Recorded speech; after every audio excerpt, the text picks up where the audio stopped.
ప్రభునందు నాకు అత్యంత ప్రియమైనటువంటి వాళ్ళారా, మన ప్రభువును రక్షకుడైనటువంటి యేసుక్రీస్తు వారి యొక్క శుభనామంలో మీ అందరికీ నా హృదయపూర్వకమైన శుభములు, వందనములు తెలియజేయుచున్నాను.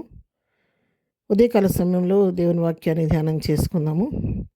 ఈరోజు వాక్య ధ్యానం కొరకు మనం తీసుకున్నటువంటి లేఖన భాగము కీర్తనల గ్రంథము 115వ కీర్తన 14-15 వచనాలు చదువుకుందాం. యెహోవా మిమ్మును మీ పిల్లలను వృద్ధి పొందించును. భూమి ఆకాశములను సృజించిన యెహోవా చేత మీరు ఆశీర్వదింపబడిన వారు. ఆమేన్. దేవుని నామమునకు మహిమ కలుగును గాక. వీరారా, ఈ వాక్య భాగాన్ని మనం గమనించినట్లయితే, యెహోవా మిమ్మును మీ పిల్లలను వృద్ధి పొందించునని మంచి ఆశీర్వచనం మనం ఇక్కడ చూస్తున్నాము. మన దేవుడు ఆయన ఆశీర్వదించుటకు అర్హత కలిగిన దేవుడు.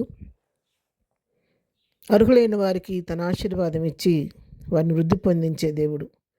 ఇక్కడ దేవుడు ఈ ఉదయకాలం నీకు నాకు ఇస్తున్న వాగ్దానం, మిమ్మల్ని ఆశీర్వదిస్తాను, మీ పిల్లలను కూడా నేను వృద్ధి పొందిస్తాను, ఆశీర్వదిస్తానని చెప్తున్నాడు. భూమి ఆకాశం సృజించిన యెహోవా చేత మీరు ఆశీర్వదింపబడిన వారని వాక్యం సెలవిస్తుంది. అవును, భూమి ఆకాశం సృజించిన యెహోవా ఆయన మనల్ని ఆశీర్వదించుటకు సమర్థుడు, శక్తి కలిగిన దేవుడు. ఆశీర్వదించడానికి కూడా అర్హత కలిగిన వారు కావాలి. ఎవరు పడితే వాళ్ళు ఆశీర్వదిస్తే ఆ ఆశీర్వాదం మనకు పనిచేయదు. కానీ అభిషేకించబడిన వారు, అభిషిక్తులైన వారు, ఆశీర్వదించడానికి అర్హత కలిగిన వారు ఆ ఆశీర్వచనం మన పట్ల పలికితే అది మన జీవితాలకు ఎంతో ఆశీర్వాదకారణంగా మారుతూ ఉంటుంది. అందుకే యేసుప్రభువు వారి లోకంలో సంచరించినప్పుడు తమ బిడ్డలను చిన్న బిడ్డలను ఆశీర్వదించాలని మరి అనేక మంది తల్లిదండ్రులు బిడ్డలను తీసుకొని వచ్చారు. చిన్న బిడ్డలను తీసుకొని వస్తే అక్కడున్న శిష్యులు ఏం చేశారు? వాళ్ళని ఆటంకపరిచారు.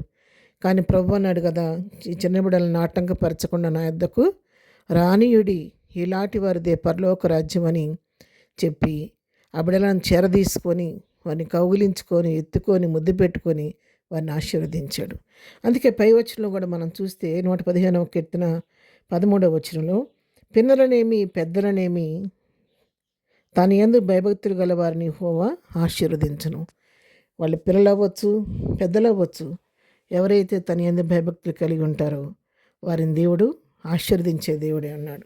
పిల్లలంటే మనము మన శారీరకమైన బిడ్డల గురించి మాత్రమే కాదు, ఎవరైతే యేసు రక్తంలో కడగబడి తమ పాపాలు క్షమించబడి ఆయన స్వకీయ సంపాద్యంగా స్వీకరించబడతారో, తన కుమార్తెలుగా కుమారులుగా అంగీకరించబడ్డారో వారిని గురించి కూడా ఈ వాక్యం రాయబడింది.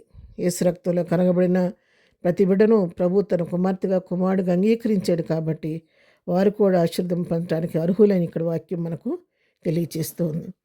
కీర్తన గ్రంథంలో 103వ కీర్తన 13వ వచనం మనం చదువుకుంటే, తండ్రి తన కుమారుల ఎడల జాలిపడినట్లు యెహోవా తన యందు భయభక్తులు గలవారి ఎడల జాలిపడను.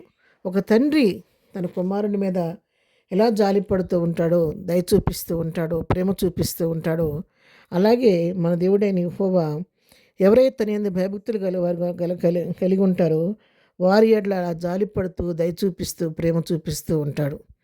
ఉదయకాలం దేవుని వాక్యం వింటున్నటువంటి మనందరితో ప్రభువిస్తున్నటువంటి వాగ్దానం ఏంటంటే, నేను నా రక్తంతో కొనబడి నా కుమార్తెలుగా నా కుమారులుగా మీరు స్వీకరించబడ్డారు కాబట్టి ఈ నూతన సంవత్సరం నేను మిమ్మలను మీ కుటుంబాలను ఆశీర్వదిస్తాను, వృద్ధి పొందిస్తానని చెప్పి దేవుడు మనకు వాగ్దానం చేస్తుండగా, ఆశీర్వదించే అర్హత కలిగిన దేవుడే మన పక్షంగా ఉండి వాగ్దానం చేస్తుండగా వాగ్దానాన్ని నమ్మి స్వతంత్రించుకుందాము.